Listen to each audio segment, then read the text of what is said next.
Hello, everyone. I'm here with our very own Lloyd Brown to talk about prison ministry.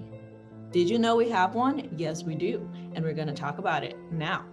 But first, Lloyd, can you share a little bit about yourself? I know you've been coming here for a while. So just let us know, more about that. Yes.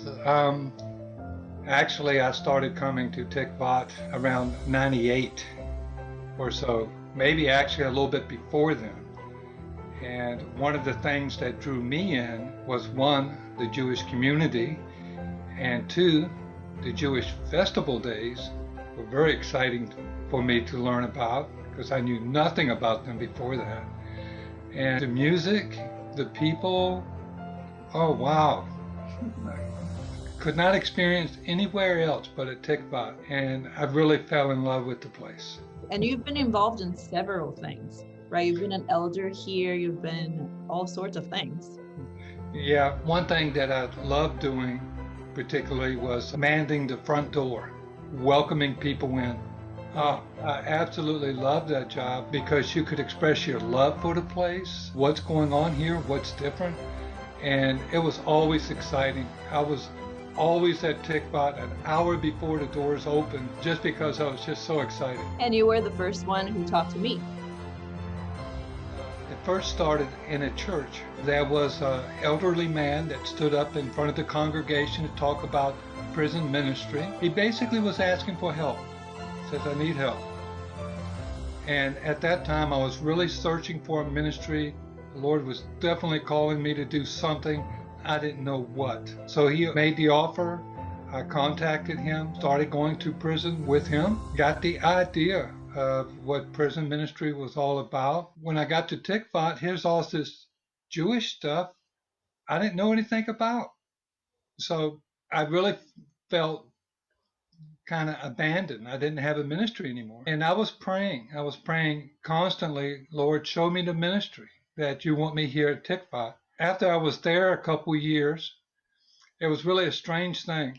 I was in the old sanctuary, and Rabbi Jamie Cowan comes walking through, and he has a handful of letters, and he's just going through them. He's just like, prison, prison, prison, prison. Why am I getting all these letters from the prisons? And I said, Rabbi Jamie, I said, I did prison ministry before. He says, would you be interested in doing one here?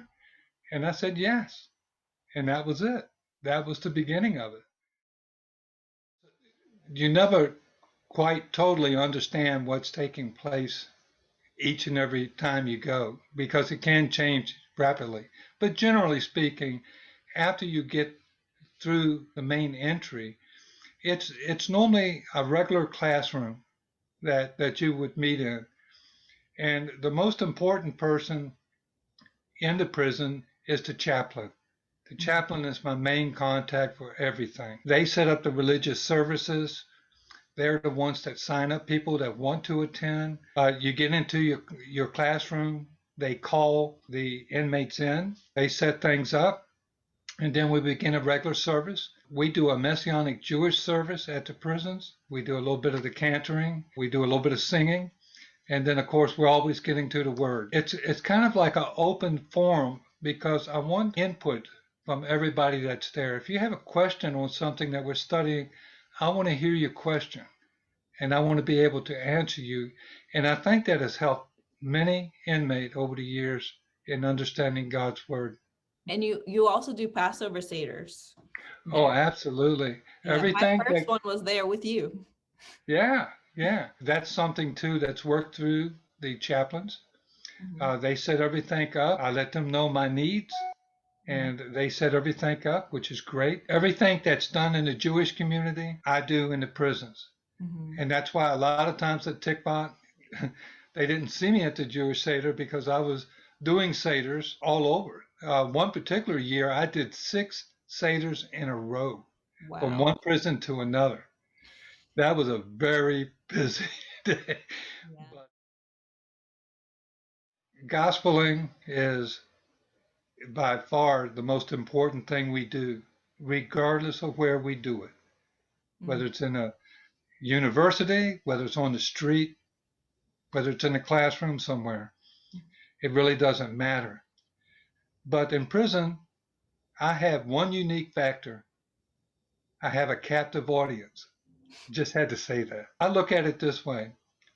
When you share the gospel in prison and you change a person's life, how much better for everyone when that person comes out, the attitude has changed, the heart has changed.